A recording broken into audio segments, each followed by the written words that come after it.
16 September 2025 supreme कोर्टच्या court क्रमांक 1 मध्ये एक याचिका सुनावणीसाठी आली.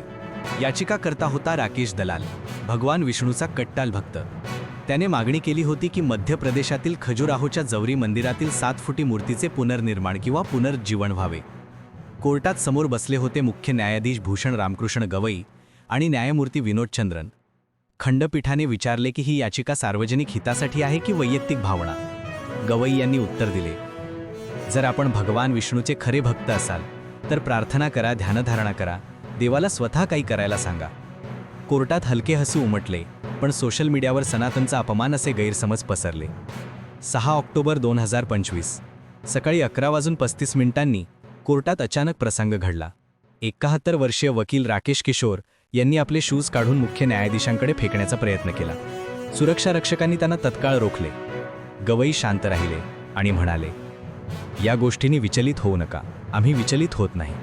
किशोर ओरडत होते, सनातनचा अपमान आम्ही सहन करणार नाही. बार काउन्सिलची कारवाई. BCIचे अध्यक्ष मननकुमार मिश्रा यांनी आदेश दिला की किशोर यांचे वर्तन न्यायालयाच्या सन्मानाशी विसंगत आहे. त्यांना तात्काळ निलंबित करण्यात आले. आता ते कोणत्याही न्यायालयात वकिली करू शकणार नाहीत. 15 दिवसात कारणे दाखवा नोटीस देण्यात आली आहे. मुख्य न्यायाधीश भूषण रामकृष्ण गवई यांचा महाराष्ट्राशी संबंध.